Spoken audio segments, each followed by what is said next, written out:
Assalamualaikum warahmatullahi wabarakatuh. Nasihat yang ketiga tentang jangan bercita-cita menjadi kaya. Syekh Abdul Qadir Al-Jailani rahimakumullah menyampaikan nasihatnya pada hari Jumat pagi 8 Syawal 545 Hijriah. Janganlah engkau bercita-cita menjadi kaya, wahai orang fakir. Bisa saja kekayaan itu menjadi penyebab kebinasaanmu. Dan janganlah engkau bercita-cita untuk sehat, wahai orang yang sakit. Boleh jadi kesehatanmu itu akan menjadi sebab kebinasaanmu. Engkau akan terpuji jika menjadi orang yang berakal dan menjaga buah hasilmu. Hendaknya engkau menerima takdir yang menyertaimu. Janganlah engkau meminta lebih darinya. Allah Subhanahu wa Ta'ala memberikan apa saja kepadamu disebabkan oleh permintaanmu yang bercampur kotoran dan kebencian.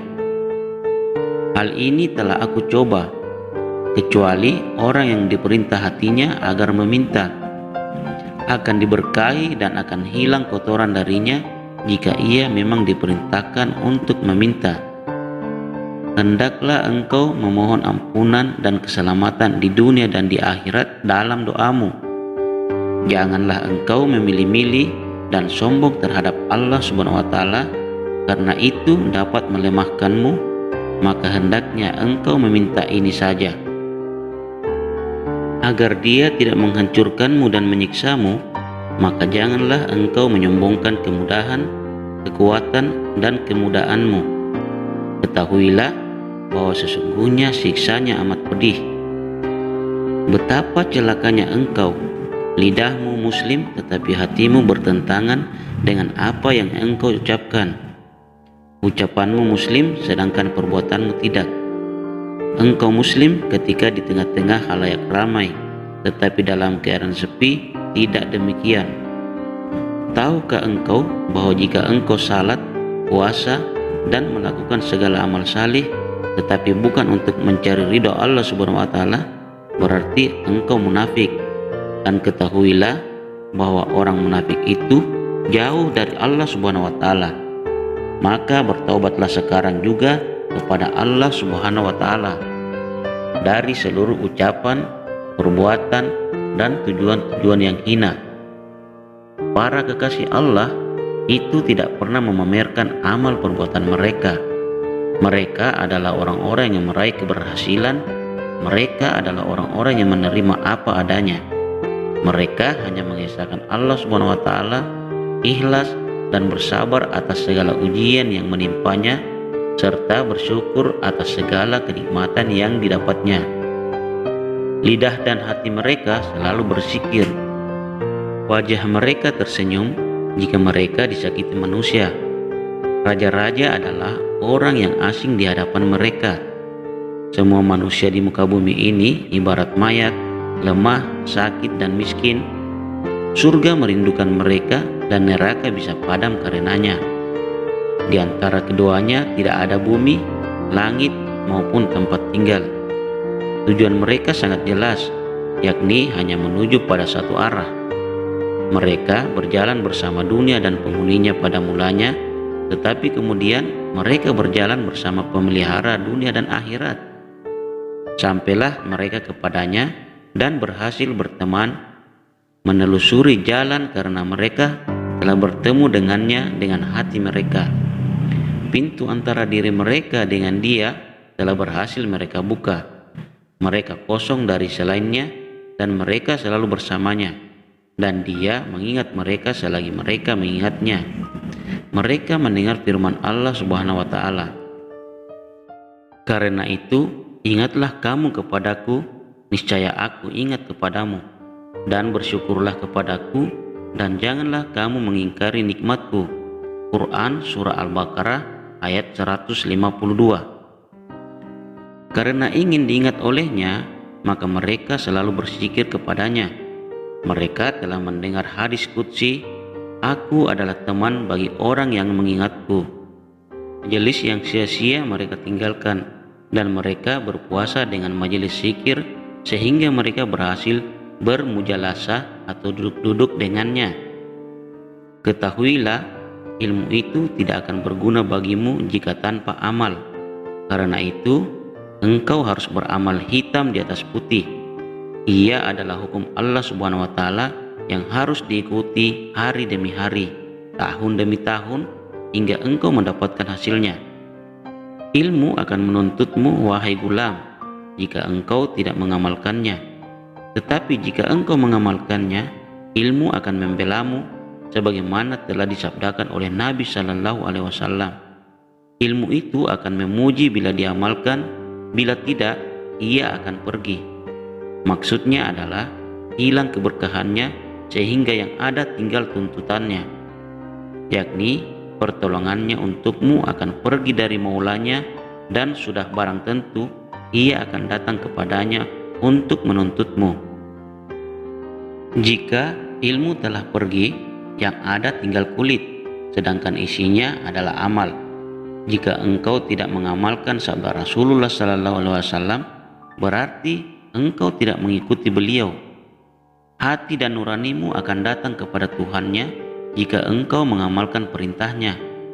Engkau tidak mendengarnya ketika ilmu memanggilmu, karena ia tidak meresap di hatimu. Karena itu, dengarkanlah ia dengan telinga hati dan nuranimu, agar engkau memperoleh manfaat darinya.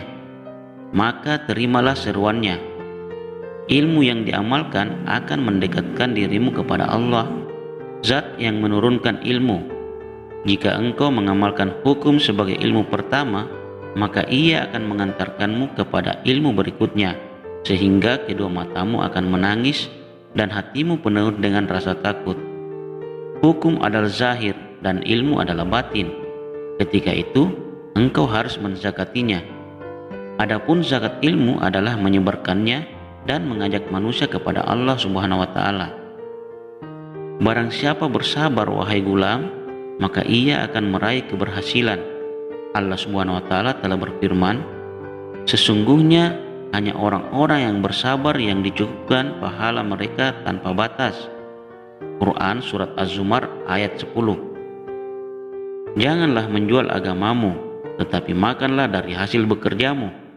Bekerjalah, makanlah, dan berikanlah pertolongan dan bantuan kepada orang lain.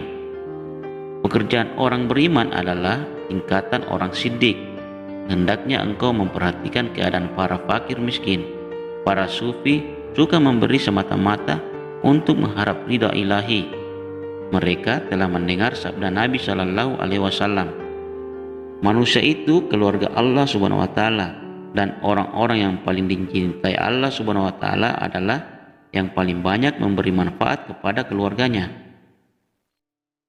Sesungguhnya para kekasih Allah itu bisu, buta, dan tuli. Mereka tidak mendengar dan melihat selain Dia. Manakala hati mereka telah dekat dengan Al-Haq Azza wa Jalla, mereka telah memperoleh karunia berupa kedekatan, mahabbah, dan haibah atau wibawa. Mereka memperoleh karunia berada dalam keagungan dan keindahan, karena mereka tidak menoleh ke kanan atau ke kiri. Manusia, jin, malaikat, dan semua makhluk berkhidmat kepada mereka, karena mereka tidak menoleh ke belakang, tetapi selalu memandang ke depan. Karunia Allah Subhanahu wa Ta'ala adalah makanan mereka, dan ketenteraman adalah minuman mereka. Makanan mereka adalah karunia-Nya, dan minuman mereka adalah keridaannya. Mereka tidak mendengar bicara makhluk sehingga memperoleh keasikan. Mereka berada di suatu lembah, sedangkan makhluk lainnya berada di lembah yang lain. Pekerjaan mereka adalah menuntut manusia ke pintu Al-Haq Azza wa Jalla dengan hujah yang benar, menempatkan sesuatu pada tempatnya, dan memberikan keutamaan yang memiliki keutamaan. Mereka memerintahkan manusia agar menjalankan perintah Allah Subhanahu wa Ta'ala dan melarang mereka dari mendurhakainya. Mereka tidak pernah menuntut haknya karena mereka memang tidak mementingkan dirinya. Cinta dan benci mereka terhadap sesuatu hanyalah karena Allah Subhanahu wa Ta'ala. Mereka hanya untuk Allah Subhanahu wa Ta'ala, bukan untuk selainnya. Mereka mempunyai bagian kemuliaan. Manusia, jin, malaikat, bumi, dan langit akan suka kepada orang-orang yang mempunyai sifat-sifat seperti itu, sehingga mereka berhak untuk bersuhbah dan mendapatkan kejayaan.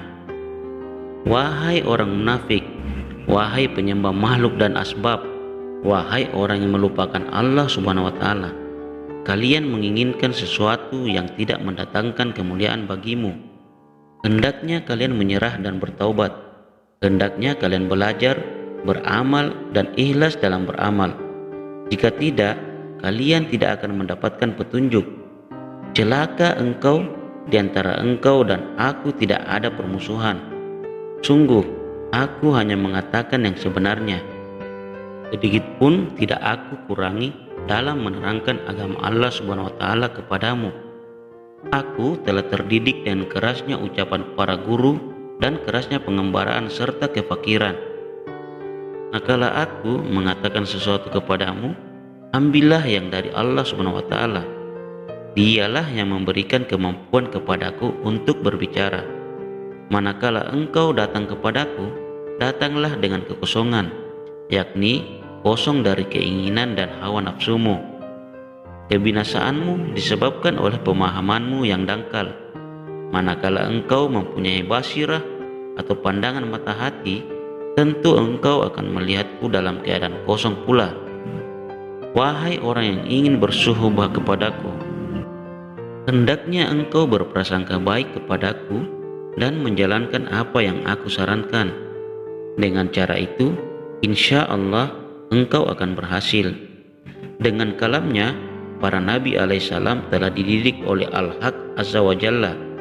Hadis menjadi sumber ilham bagi hati para kekasih Allah. Dengan hadislah mereka dididik. Para kekasih Allah adalah penerus dan pengganti para nabi. Allah Subhanahu wa Ta'ala yang maha berbicara telah berbicara kepada Musa alaihissalam. Segala sesuatu yang gaib berada dalam pengetahuan Zat yang maha mengetahui. Tanpa perantara, dia berbicara kepadanya dengan ucapan yang dapat dipahami olehnya, kemudian sampai kepada akalnya. Allah Subhanahu wa Ta'ala juga berbicara kepada Nabi kita Muhammad sallallahu alaihi wasallam. Al-Quran adalah tali Allah Subhanahu wa Ta'ala yang kuat di antara engkau dan Tuhanmu. Sebagaimana yang beliau ceritakan, Jibril telah membawanya turun dari langit dari sisi Allah Subhanahu wa Ta'ala kepada Rasulnya sallallahu alaihi wasallam. Kita jangan sampai mengingkari dan menentangnya. Ya Allah, tunjukilah semua manusia, terimalah taubat mereka semua, dan kasihanilah mereka. Dikisahkan bahwa ketika Amirul Mukminin Al-Muta'assim billah hendak wafat, dia berkata, demi Allah, aku bertaubat kepada Allah Subhanahu wa Ta'ala karena perbuatanku terhadap Ahmad bin Hanbal rahimakumullah. Sesungguhnya aku benar-benar mengetahui keadaannya, sedangkan orang lain hanya ikut-ikutan saja. Tinggalkanlah perkataan yang tidak berguna, wahai orang miskin. Janganlah terlampau fanatik terhadap mazhab. Sibukkanlah dirimu untuk melakukan sesuatu yang bermanfaat bagimu di dunia dan di akhirat.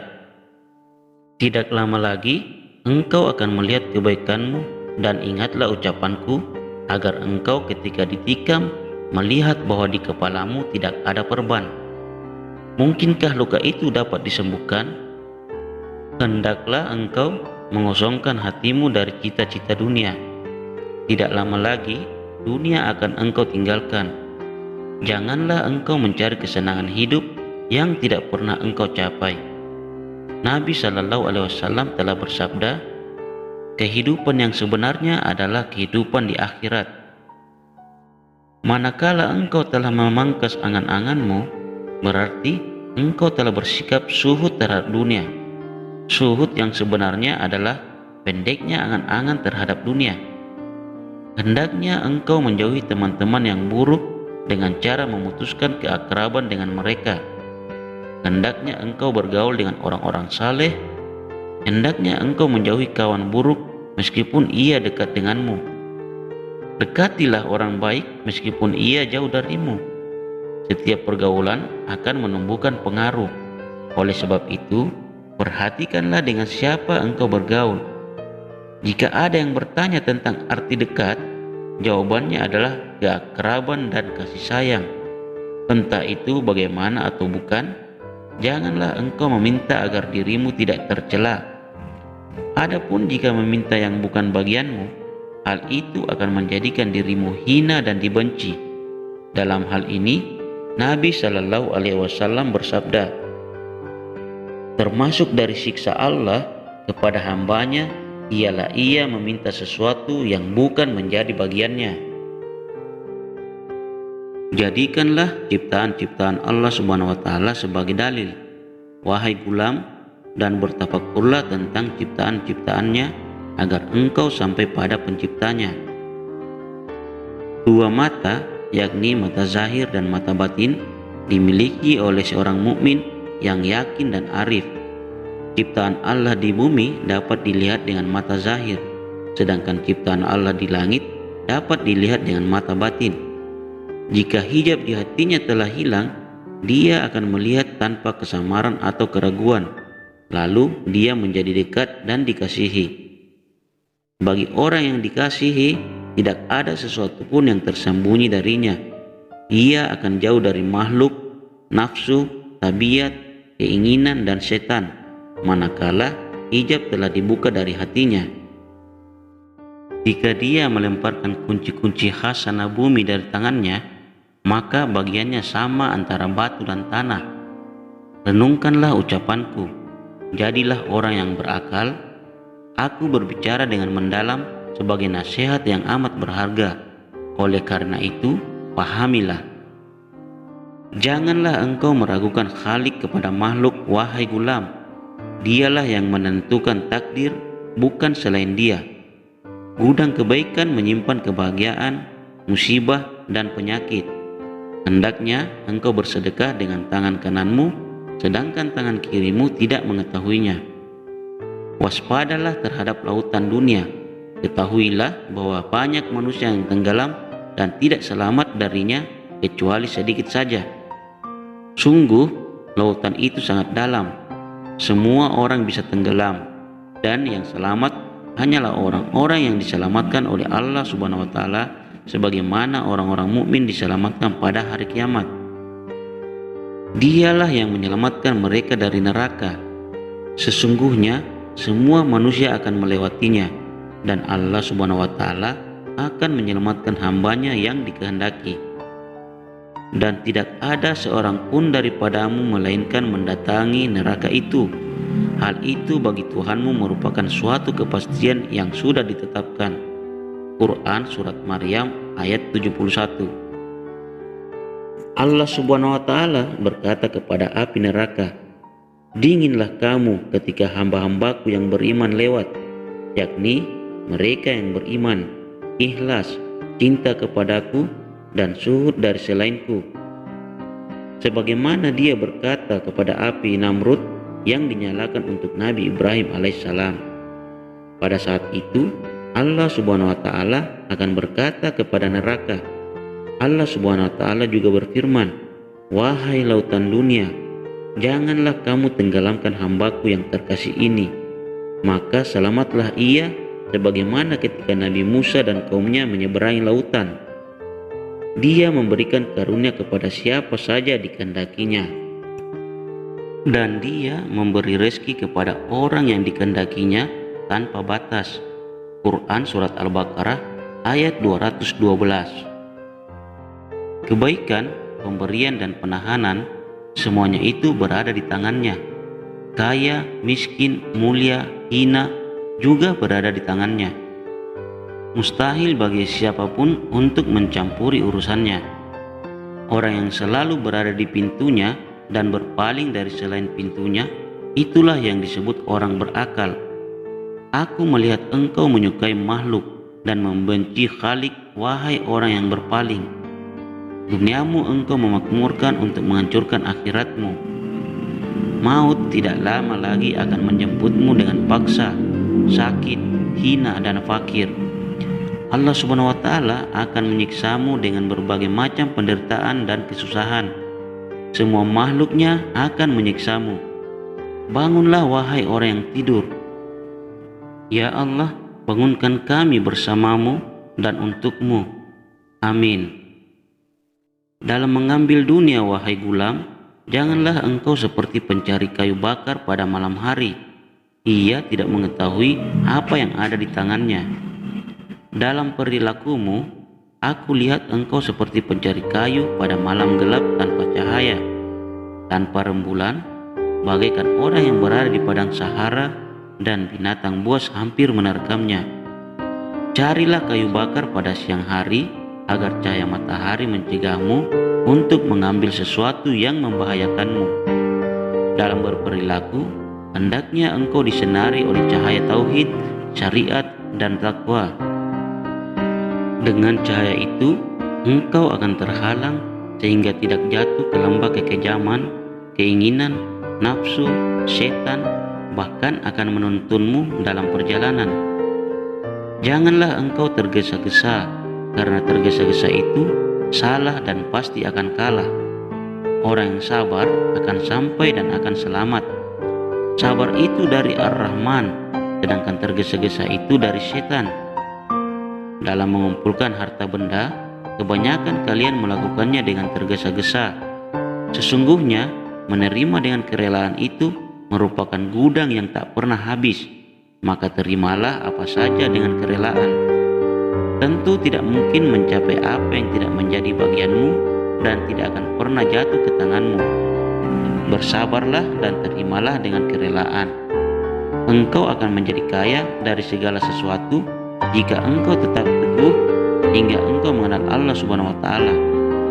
Hendaknya engkau memperkuat hatimu dan membersihkan nuranimu, dan Tuhanmu akan mengajarkannya kepadamu. Akhirat akan berada di mata hatimu dan dunia akan hina dalam pandanganmu, dan Al-Haq Azza wa Jalla akan berada di mata nuranimu. Kemudian tidak ada sesuatu yang besar selain Al-Haq Azza wa Jalla, bahkan engkau akan menjadi besar di mata semua makhluk. Jika engkau tidak ingin ada pintu yang tertutup di depanmu, wahai gulam, maka takutlah kepada Allah Subhanahu wa Ta'ala. Sesungguhnya takwa itu merupakan kunci bagi setiap pintu. Allah Subhanahu wa Ta'ala berfirman, barang siapa bertakwa kepada Allah, niscaya Dia akan mengadakan jalan keluar baginya dan memberinya rezeki dari arah yang tidak disangka-sangka.